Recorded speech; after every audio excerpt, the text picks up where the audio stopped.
what crosses over from Muay Thai to MMA? That's from K Dot. K Dot, I would tell you, look, MMA's footwork is very different. If you look at Muay Thai, there's not that much footwork. They're not moving around a lot. And then you see an MMA fight, the guys are zigzagging around the whole octagon or the cage, and they're zigzagging around. I'll tell you why, okay? Because in MMA, first thing of all, there's no corners. In Muay Thai, if you circle too much, you end up in a corner. And if you end up in a corner, you're at a major disadvantage. In a cage or octagon, there's no corner, so you can kind of keep circling. You can kind of keep circling, okay? And the other thing is the gloves are smaller. When the gloves are smaller, everybody wants to be a little bit further away. All of a sudden, footwork becomes more important. Now, there's a third very important element. Okay, so one, there's no corners. Two, the gloves are smaller. Now, here's the third one. Here's the one that really matters. In Thailand, they don't have many great boxers in Muay Thai. Okay, let me finish what I'm going to say. And a lot of people are going to jump on me and say, no, this guy and that guy. You're right. There are exceptions. However, in Thailand, if you show great promise in boxing, let's say you're doing Muay Thai and you knock out 7 out of 8 fighters, they're going to right away take you to boxing. Right away, your coach is going to be like, okay, this is not a fluke. This kid here hits really hard. His pad holders are telling me he's a great punch. I'm going to take him now and I'm going to turn him into full-time boxing. I'm going to take him from the Muay Thai camp. I'm going to put him in a boxing camp. Now, why would a Muay Thai camp owner do that? Now, just a little note. In Thailand, guys, it's very different than in the West, okay?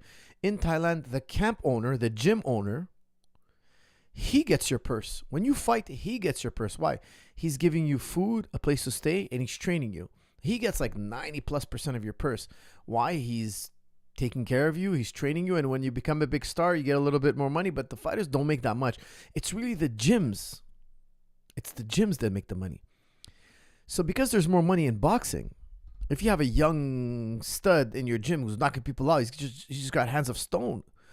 Why would you go for a Lumpini Stadium Championship or Rajadamnam Stadium Championship? Why? They don't make any money. Take him in boxing. Maybe this guy can make it. Maybe he can make it in boxing. Boxing is a lot more money. So I would tell you, everybody who's very talented in boxing is taken into boxing. And the rest of the fighters, some of them are good, and some of them, they don't want to become a boxer. This guy wants to be a world champion in Muay Thai. It's a tradition thing. He wants to represent his country. There is some of that. And there were some very good boxers who went in boxing and in Muay Thai and did both. It does exist. Okay. However, in Thai boxing, you're going to see guys who are very good. Knees, elbows, kicks, not super gifted in punches. They're good punchers. They're not the best punchers. Okay. So in Thailand, when you're fighting, 9 times out of 10, the guy you're fighting has crazy good kicks. Is he a good boxer? He's not that good of a boxer. I'll tell you, when I was in Thailand, I used to go to Thailand every year, every summer. I used to spend my summers in Thailand. And I will tell you that I was a sparring partner for a world champion boxer. He was 21-0 at the time. And me and him would spar twice a week. They would pay me $10 a round. I was getting paid for it. It was professional level boxing. Okay, $10 a round was a big. Of course, my trainer took it. My trainer I never saw it. Not that I cared about $10. Now I'll tell you something.